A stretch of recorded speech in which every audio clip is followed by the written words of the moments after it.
So first thing first, let's get rid of the cube. Open the UV image editor instead of the outliner, and let's search for our reference.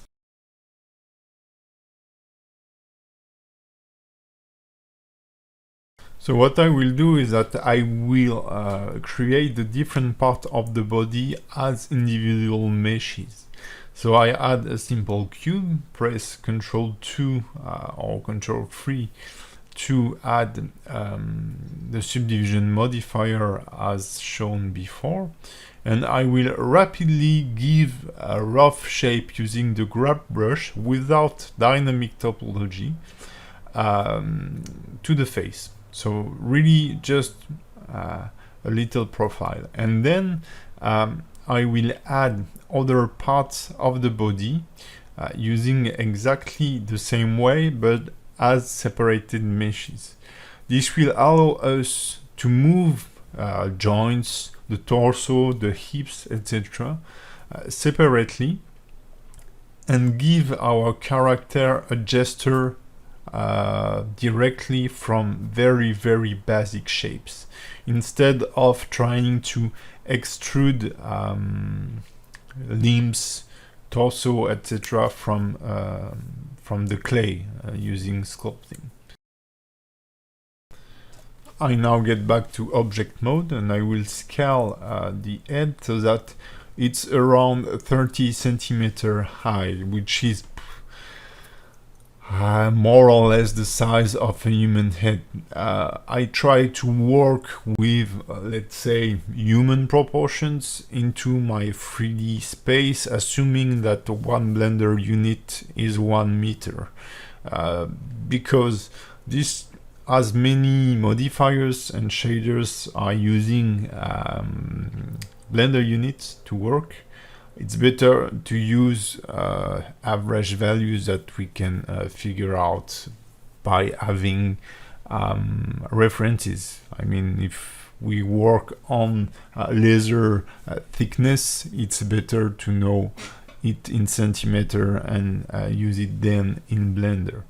So I've just added a second cube, subdivided it, applied the subdivision modifier, and as for the head, I will try to shape rapidly a rib cage.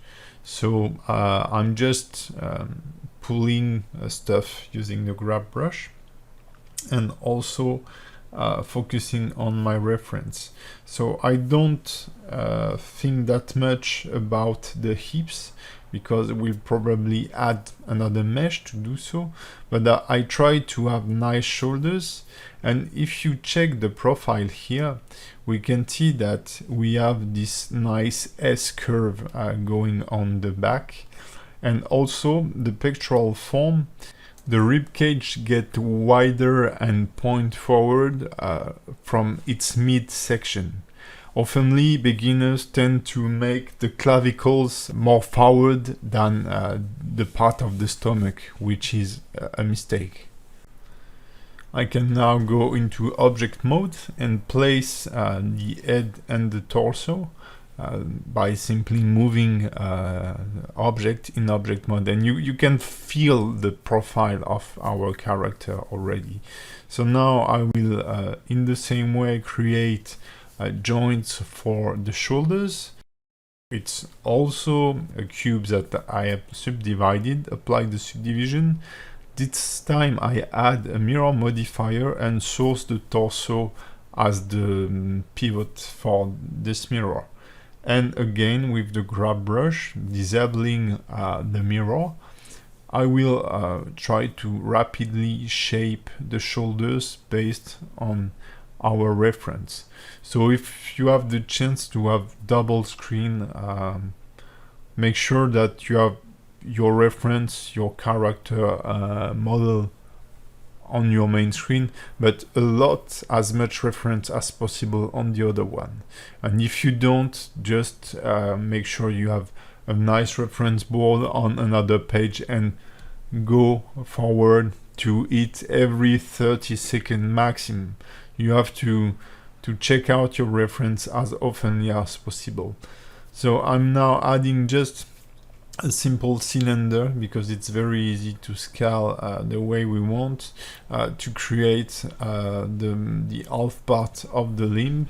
And then as for the shoulder, I will create a joint for the elbow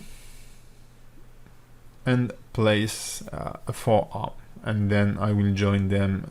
I will add a mirror modifier as before and join them.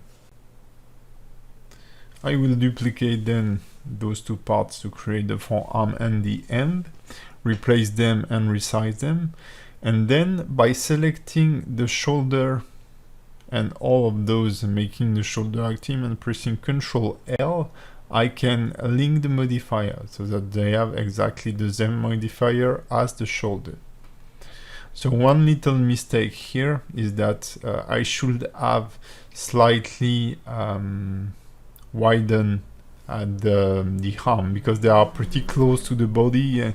You will see that I've struggled a bit later in the tutorial to sculpt the arm. One thing now about the hips, I just added a cube, subdivided, applied the subdivision, and I will try to keep it pretty boxy because the pelvis and the hips bone are quite square if you isolate them and see them as a bounding box for your guts. That's pretty what they are, and as they are bones, this is something we will see later on, they must appear on your body. I mean, you can't break bones, or if you do so, that will be quite painful. I'm not an expert in anatomy, but whenever you sculpt joints or kind of part like the rib cage, the hips and stuff like this, it's pretty important to landmark the main bone shape, because this will give believability to your character, and this will really help you building a correct shape based on anatomy. So if you have time, learn anatomy as oftenly as possible. If you don't have that much time, just be curious about it and have as much references as possible and follow them. Even if we are doing a fantasy character, we need to use believable and real landmark to make it appealing and convincing.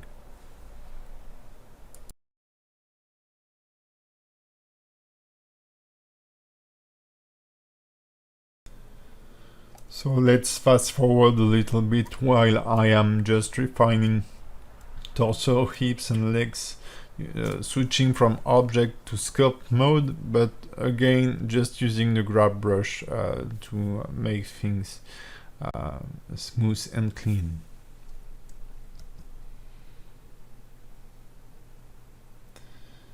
I will now work on the feet, so again the cube subdivided, and this time I will use box editing by simply changing the shape of our cube to have a better base mesh. So I will kinda make it more like I don't know how to say it, but from the side, you see, I give it more length.